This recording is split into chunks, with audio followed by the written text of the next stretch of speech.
சுதந்திரமான பிளைன்ஃபீல்ட் கிறிஸ்தவ அறிவியல் தேவாலயத்திலிருந்து வாராந்திர பைபிள் பாடத்தை நீங்கள் கேட்கிறீர்கள். அது அமெரிக்காவின் பிளைன்ஃபீல்ட், நியூ ஜெர்சியில் அமைந்துள்ளது. மேலும் தகவலுக்கு எங்கள் வலைத்தளத்தை பார்வையிடவும். www.plainfieldcs.com.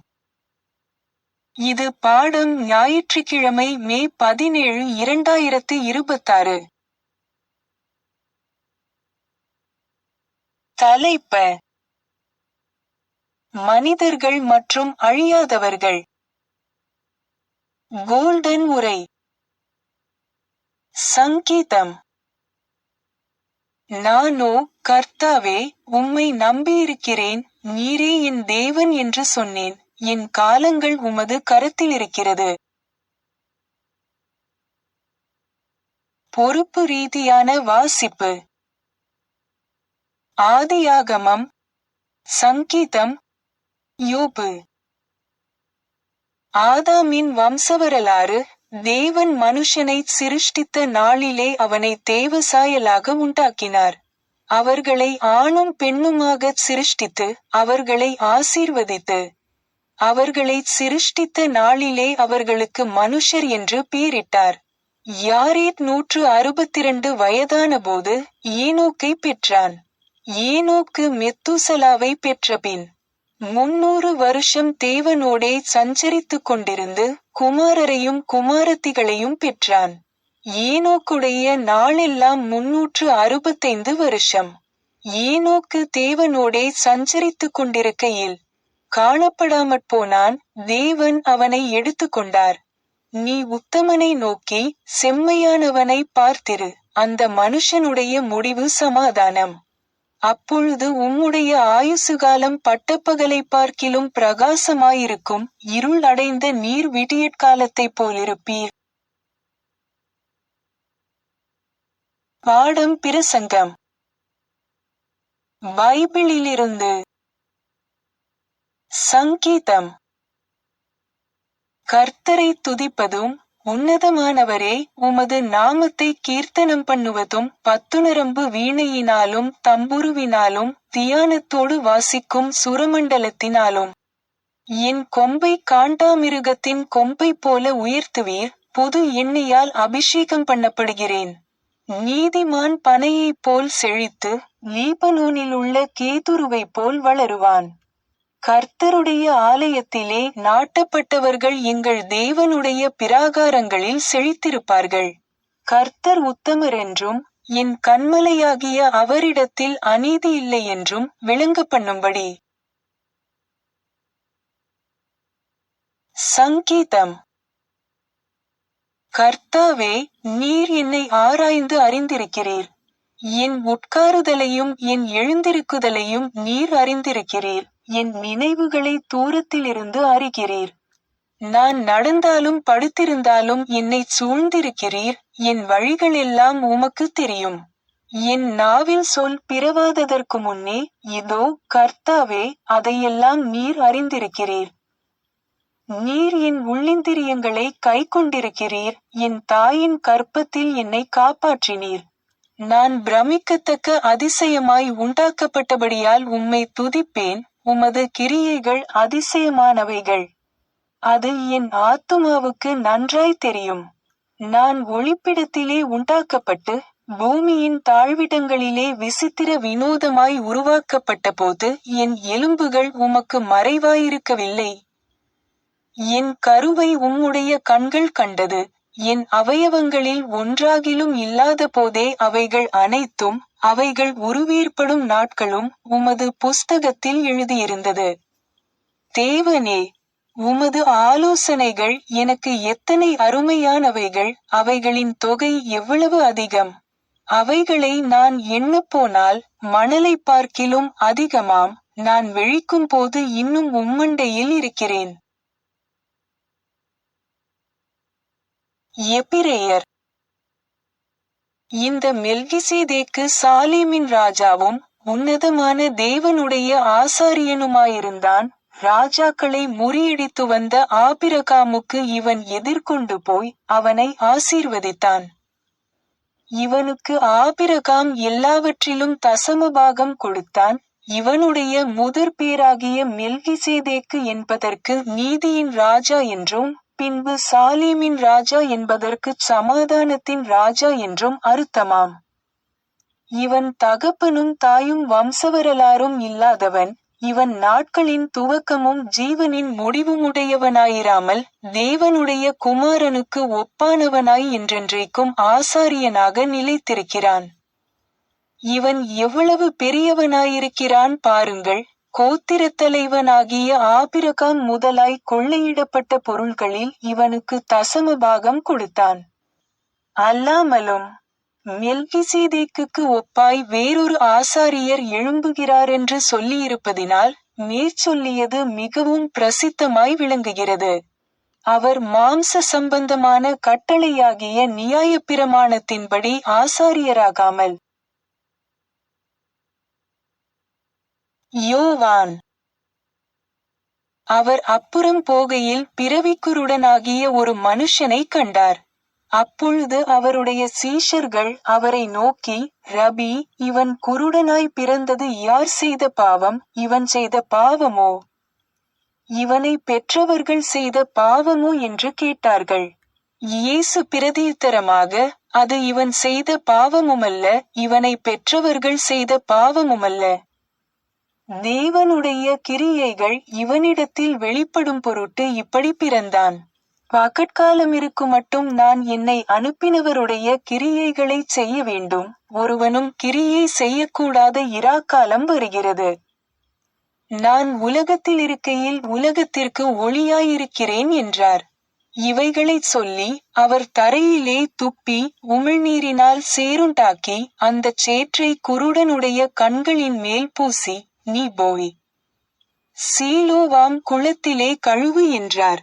சீலோவாம் என்பதற்கு அனுப்பப்பட்டவன் என்று அர்த்தமாம். அப்படியே அவன் போய் கழுவி பார்வையடைந்தவனாய் திரும்பி வந்தான். மார்க்கு. மறுபடியும் அவர் தீரு சீதோன் பட்டணங்களின் எல்லைகளை விட்டு புறப்பட்டு தெக்கப்போலியின் எல்லைகளின் வழியாய் கலிலேயா கடலருகே வந்தார். அங்கே கொன்னைவாயுடைய ஒரு செவிடனை அவரிடத்தில் கொண்டு வந்து அவர் தமது கையை அவன் மேல் வைக்கும்படி வேண்டிக் கொண்டார்கள். அப்பொழுது அவர் அவனை ஜனக்கூட்டத்தை விட்டு தனியே அழைத்து கொண்டு போய் தம்முடைய விரல்களை அவன் காதுகளில் வைத்து உமிழ்ந்து அவனுடைய நாவைத் தொட்டு வானத்தை அண்ணாந்து பார்த்து பெருமூச்சு விட்டு எப்பத்தா என்றார். அதற்கு திறக்கப்படுவாயாக என்று அர்த்தமாம். உடனே அவனுடைய செவிகள் திறக்கப்பட்டு அவனுடைய நாவின் கட்டும் அவிழ்ந்து அவன் செவ்வையாய் பேசினான். லூக்கா. அப்பொழுது ஜெபாலயத் தலைவனாகிய யவீரு என்னும் பேருள்ள ஒருவன் வந்து இயேசுவின் பாதத்தில் விழுந்து 12 வயதுள்ள தன்னுடைய ஒரே குமாரத்தி மரண அவஸ்தையாயிருந்தபடியால் தன் வீட்டிற்கு வரும்படி அவரை வேண்டிக் கொண்டான். அவர் போகையில் திரளான ஜனங்கள் அவரை நெருக்கினார்கள். அவர் இப்படி பேசிக் கொண்டிருக்கையில் ஜெபாலயத் தலைவனுடைய வீட்டிலிருந்து ஒருவன் வந்து அவனை நோக்கி, உம்முடைய குமாரத்தி மரித்து போனாள், போதகரை வருத்தப்படுத்த வேண்டாம் என்றான். இயேசு அதைக் கேட்டு, பயப்படாதே, விசுவாசமுள்ளவனாயிரு, அப்பொழுது அவள் இரட்சிக்கப்படுவாள் என்றார்.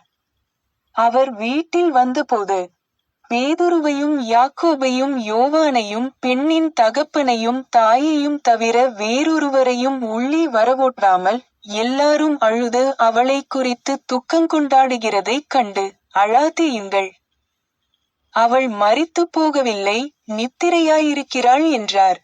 அவள் மரித்து போனாளென்று அவர்கள் அறிந்ததினால் அவரை பார்த்து நகைத்தார்கள். எல்லாரையும் அவர் வெளியே போக பண்ணி அவளுடைய கையை பிடித்து, பிள்ளையே எழுந்திரு என்றார். அப்பொழுது அவள் உயிர் திரும்ப வந்தது. உடனே அவள் எழுந்திருந்தாள். அவளுக்கு ஆகாரங்கொடுக்க கட்டளையிட்டார். கொரிந்தியர். இதோ ஒரு இரகசியத்தை உங்களுக்கு அறிவிக்கிறேன். நாம் எல்லாரும் நித்திரையடைவதில்லை, ஆகிலும் கடைசி எக்காளம் தொனிக்கும் போது, ஒரு நிமிஷத்திலே, ஒரு இமைப்பொழுதிலே, நாம் எல்லாரும் மறுரூபமாக்கப்படுவோம். அழிவுள்ளதாகிய இது அழியாமையையும், சாவுக்கேதுவாகிய இது சாவாமையையும் தரித்து கொள்ள வேண்டும். ஆகையால், எனக்கு பிரியமான சகோதரரே, கர்த்தருக்குள் நீங்கள் படுகிற பிரயாசம் விருதாவாயிராதென்று அறிந்து, நீங்கள் உறுதிப்பட்டவர்களாயும் அசையாதவர்களாயும் கர்த்தருடைய கிரியையிலே எப்பொழுதும் பெருகுகிறவர்களாயும் இருப்பீர்களாக. மேரி பேக்கர் எட்டி எழுதிய கிறிஸ்டியன் சயின்ஸ் பாடநூல் அறிவியல் மற்றும் ஆரோக்கியத்துடன் கீடூத்தி ஸ்கிரிப்ட்ஸிலிருந்து தொடர்புடைய பத்திகளை படிப்பேன். அறிவியல் மற்றும் ஆரோக்கியம். அறிவியலில் வெளிப்படுத்தப்பட்டுள்ளபடி கடவுளின் சாயலில் இருக்கும் மனிதனால் அழியாமையை தவிர்க்க முடியாது. துன்பம், பாவம், மரணம் குறித்த நம்பிக்கைகள் உண்மையற்றவை. தெய்வீக அறிவியல் உலகளவில் புரிந்து கொள்ளப்படும்போது, அவற்றுக்கு மனிதன் மீது எந்த அதிகாரமும் இருக்காது, ஏனெனில் மனிதன் அழியாதவன். தெய்வீக அதிகாரத்தால் வாழ்கிறான். பாவமற்ற ஆனந்தம், எந்தவொரு உடல் இன்பமோ துன்பமோ இன்றி, எல்லையற்ற தெய்வீக அழகையும் நன்மையையும் கொண்ட வாழ்வின் பரிபூரண நல்லிணக்கமும் அழியாமையும், ஆன்மீகமான இருப்பைக் கொண்ட ஒரே உண்மையான, அழிவற்ற மனிதனை உருவாக்குகின்றன. இந்த இருப்பின் நிலை அறிவியல் பூர்வமானது மற்றும் சிதைவற்றது. தெய்வீக அறிவியலில் கிறிஸ்துவை பற்றிய இறுதி புரிதலை கொண்டவர்களால் மட்டுமே உணரக்கூடிய ஒரு பரிபூரணம். மரணம் இந்த இருப்பின் நிலையை ஒருபோதும் விரைவுபடுத்த முடியாது, ஏனெனில் அழியாமை தோன்றுவதற்கு முன்பு மரணத்தை வெல்ல வேண்டுமே தவிர அதற்கு அடிபணியக்கூடாது. மனதின் எல்லையின்மையில் பருப்பொருள் அறியப்படாததாக இருக்க வேண்டும். முரண்பாடு மற்றும் சிதைவின் குறியீடுகளும் கூறுகளும் எல்லையற்ற, பரிபூரணமான, நித்தியமான அனைத்தின் விளைபொருட்கள் அல்ல. அன்பிலிருந்தும் ஆன்மாவின் இருப்பிடமான ஒளி மற்றும் நல்லிணக்கத்திலிருந்தும் நன்மையின் பிரதிபலிப்புகள் மட்டுமே வர முடியும். அழகான மற்றும் தீங்கற்ற அனைத்தும் மனதின் எண்ணங்களே. மனம் அவற்றை உருவாக்கி பெருக்குகிறது. அதன் விளைபொருள் மன ரீதியானதாகவே இருக்க வேண்டும்.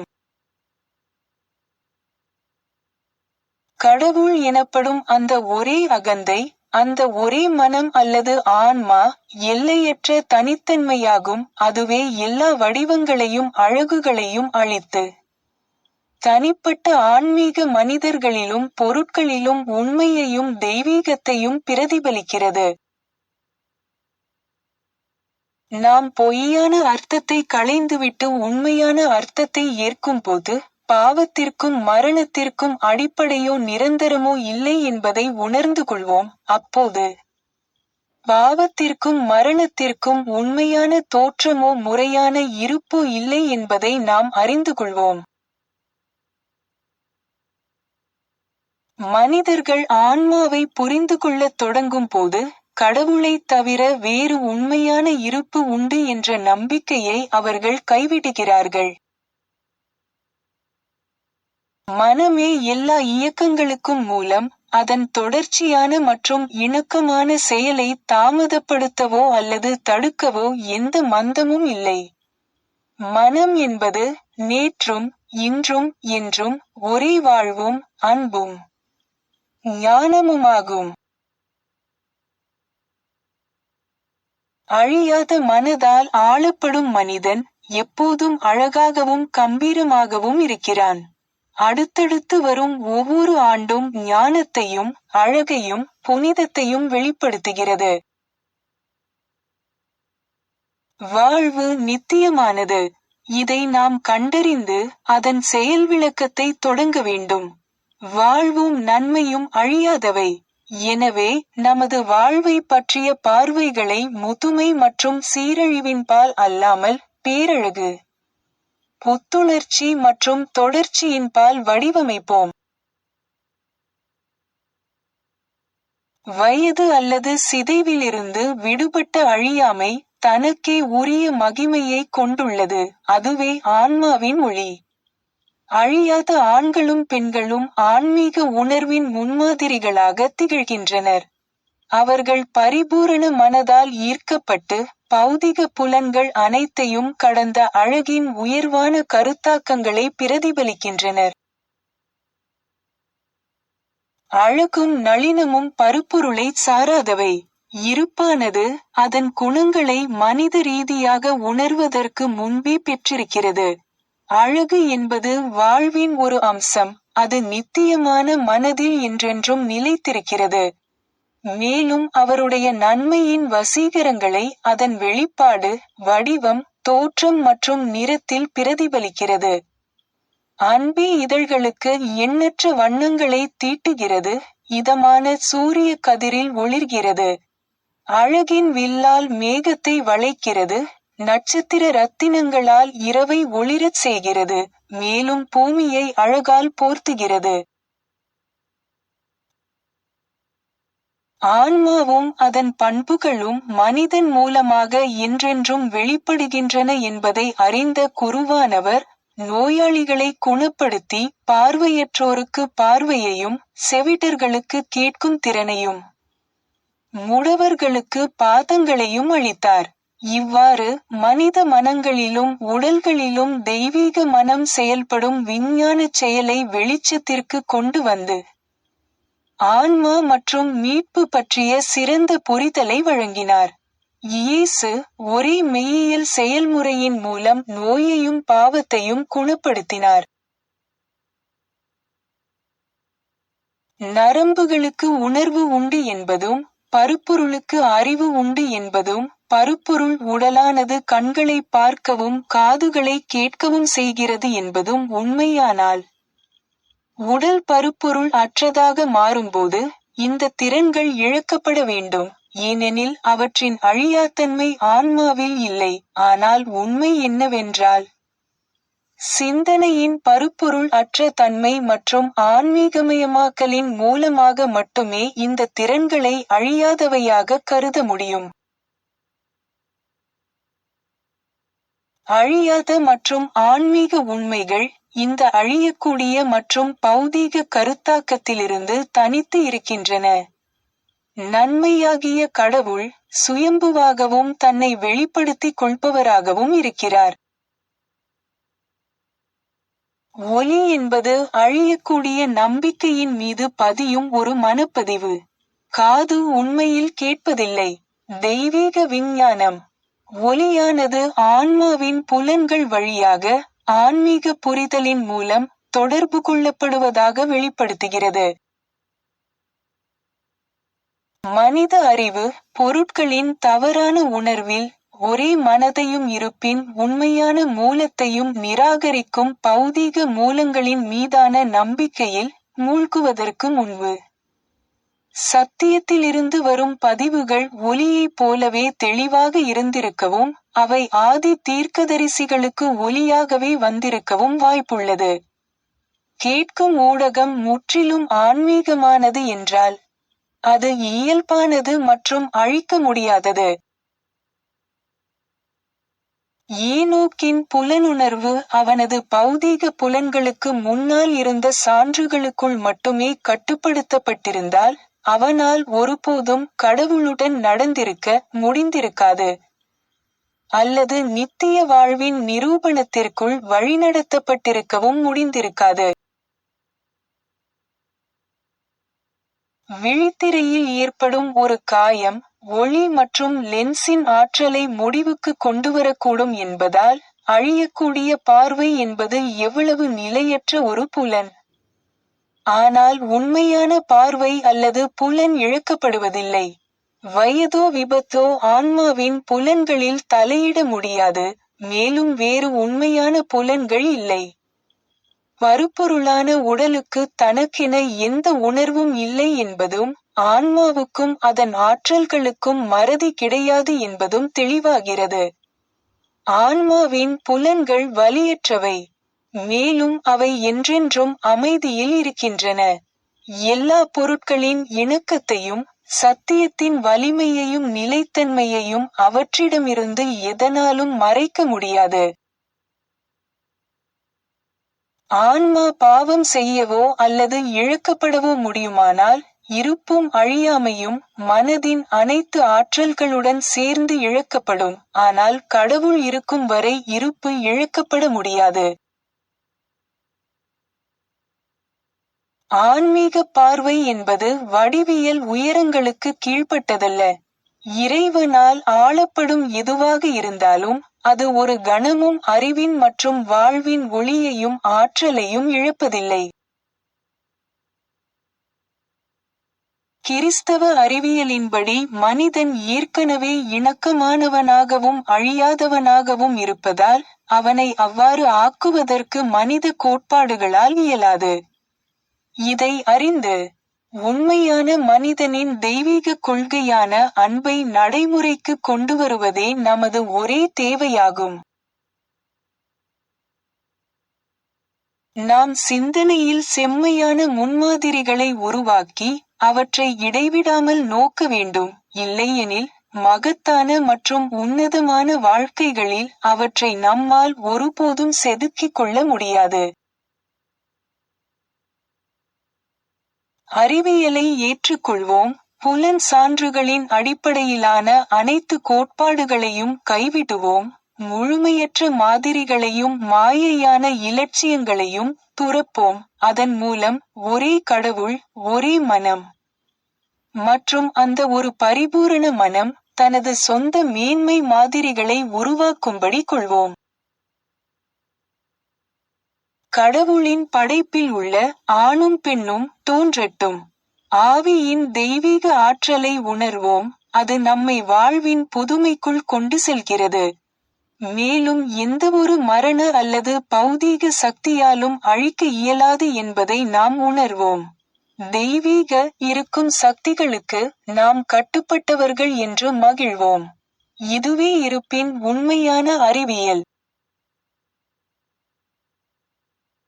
சர்ச் கையேட்டில் கொடுக்கப்பட்டுள்ளபடி மேரி பேக்கர் எட்டியின் 3 தினசரி கடமைகளை இப்போது படிப்பேன்.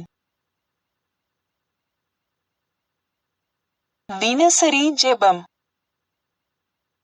ஒவ்வொரு நாளும் ஜெபிப்பது இந்த திருச்சபையின் ஒவ்வொரு உறுப்பினரின் கடமையாகும். உம்முடைய ராஜ்யம் வா, தெய்வீக சத்தியம், வாழ்க்கை, அன்பு ஆகியவற்றின் ஆட்சி என்னுள் நிலை பெறட்டும். எல்லா பாவங்களையும் என்னிடமிருந்து விலக்கட்டும். உம்முடைய வார்த்தை எல்லா மனிதர்களிடமும் பாசத்தை வளப்படுத்தி அவற்றை ஆளட்டும். நோக்கங்கள் மற்றும் செயல்களுக்கான விதி. தி மதர் சர்ச்சின் உறுப்பினர்களின் நோக்கங்கள் அல்லது செயல்களை விரோதமோ அல்லது தனிப்பட்ட இணைப்போ தூண்டக்கூடாது. அறிவியலில் தெய்வீக அன்பு மட்டுமே மனிதனை ஆளுகிறது. ஒரு கிறிஸ்தவ விஞ்ஞானி அன்பின் இனிமையான வசதிகளையும் பாவத்தை கண்டிப்பதிலும் உண்மையான சகோதரத்துவம், தொண்டு, மன்னிப்பு ஆகியவற்றிலும் பிரதிபலிக்கிறார். இந்த திருச்சபையின் உறுப்பினர்கள் தினந்தோறும் கவனித்து எல்லா தீமைகளிலிருந்தும் தீர்க்கதரிசனம், தீர்ப்பு, கண்டனம், ஆலோசனை, செல்வாக்கு செலுத்துதல் அல்லது தவறாக செல்வாக்கு செலுத்துதல் ஆகியவற்றிலிருந்து விடுவிக்கப்பட வேண்டும்.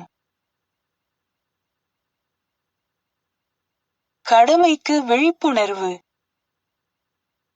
ஆக்கிரமிப்பு மனநல ஆலோசனைகளுக்கு எதிராக தினமும் தன்னை தற்காத்துக் கொள்வது இந்த திருச்சபையின் ஒவ்வொரு உறுப்பினரின் கடமையாகும். மேலும் கடவுளுக்கும் அவரது தலைவருக்கும் மனிதகுலத்திற்கும் அவர் செய்ய வேண்டிய கடமையை மறக்கவோ புறக்கணிக்கவோ கூடாது. அவருடைய கிரியைகளால் அவர் நியாயந்தீர்க்கப்படுவார், நியாயப்படுத்தப்படுவார் அல்லது கண்டிக்கப்படுவார்.